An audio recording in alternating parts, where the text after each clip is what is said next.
All right, let's get right into it. If you've spent any time in the cloud, you know that your virtual network is literally the ground floor of everything you build.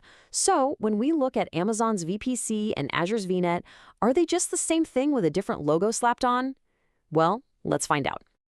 And that's really the million-dollar question, isn't it? I mean, on the surface, they look like they do the same job. But once you start digging in, you'll see their core philosophies, their actual DNA, are surprisingly different. But before we get into the drama, let's start with what they have in common. You know, at the end of the day, both a VPC and a VNet are designed to give you your own private, isolated slice of the cloud. It's like your own virtual data center where you call all the shots on networking, totally walled off from everyone else. So they're both solving that same fundamental problem. Okay, and right here, this is where the two paths really start to split. And you could argue this is the single biggest difference between them, how they think about subnets and how those relate to the physical world. So check this out, because it's a huge architectural choice. With AWS, a subnet lives and dies within one single availability zone. And remember, you can think of an AZ as a separate physical data center. So if that AZ has a problem, that subnet is right there with it. But Azure, they take a totally different approach.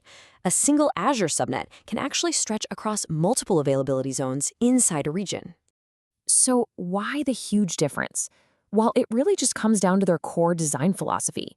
AWS is all about strict, clear fault isolation. The boundary is the availability zone, full stop.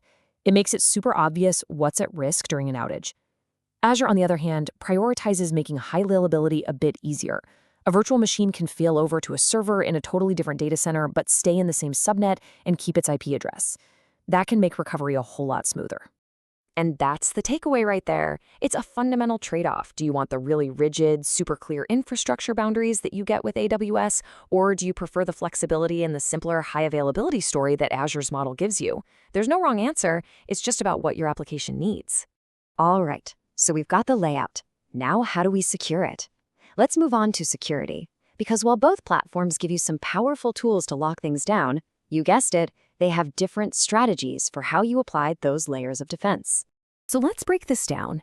At the level of a single virtual machine, they're actually pretty similar. They both use a stateful firewall. AWS calls them security groups. Azure calls them network security groups, or NSGs. But when you zoom out to the whole subnet, things change. AWS adds a second, totally separate layer, the Stateless Network ACL. Azure keeps it simpler and just uses the very same stateful NSGs at the subnet level too. And just to make sure we're on the same page, let's talk stateful versus stateless. A stateful firewall, like an AWS security group or an Azure NSG, is smart. It tracks conversations. So if you let traffic in from somewhere, it automatically knows to let the reply go back out. But a stateless firewall, like an AWS network ACL, has no memory. It's like a bouncer checking IDs. You have to write an explicit rule for traffic coming in and another one for traffic going out, or the conversation fails. So you can really see the two different mental models here, right? AWS gives you this very distinct two-layer defense. You've got your fine-grained, smart firewall on the instance, and then a broader, more blunt firewall at the subnet border. Azure, on the other hand, offers a more unified approach. They give you one powerful, stateful tool, the NSG, and you decide if you want to apply it to the instance, the subnet, or even both. Okay, let's shift gears and talk about connecting these networks to each other and to the outside world. Now, this is where the terminology can get really confusing, especially if you're working in both clouds. So think of this next bit as your personal translation guide. Seriously, this is like the Rosetta Stone for cloud networking. An AWS VPC is an Azure VNet. When you need that dedicated private line from your office to the cloud, that's called Direct Connect in AWS and ExpressRoute in Azure.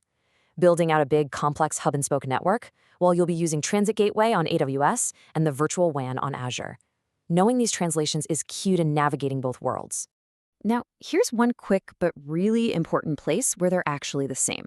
Both AWS and Azure let you directly connect or peer two of your virtual networks. But, and this is a big but, neither of them allows what's called transitive peering. That means if you connect network A to network B and network B to network C, network A can't automatically talk to C. It doesn't work that way. For that, you need those bigger services we just mentioned, like Transit Gateway or Virtual WAN. And let's just zero in on this one for a second because it's so critical for any company running a hybrid cloud.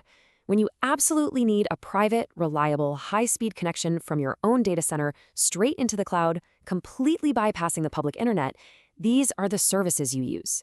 It's Direct Connect for AWS, ExpressRoute for Azure. Same job, different names. So when you look at how they handle subnets, security, and connectivity, it becomes really clear. This isn't just about different marketing names. We are talking about two fundamentally different philosophies for how to build network infrastructure in the cloud. So, how do you possibly choose? It really all boils down to this. The AWS model is built on a philosophy of strict, layered controls and incredibly clear separation between failure domains. The Azure model, on the other hand, is built on a philosophy of unified management and flexibility, especially when it comes to deploying your resources across different physical locations. And at the end of the day, there is no single best platform here. This quote from a research paper really nails it. The right choice completely depends on your specific needs, what your team already knows, and what your application's architecture looks like. Are you building something that demands those absolute clear-cut boundaries? Or are you building something that would really benefit from maximum flexibility? So I'll leave you with this question to think about. Now that you can see past the names and understand their core design philosophies, take a look at what you're building next. Which of these models, the strict and layered or the unified and flexible, is really the better fit for your project? Thanks for diving into this with me.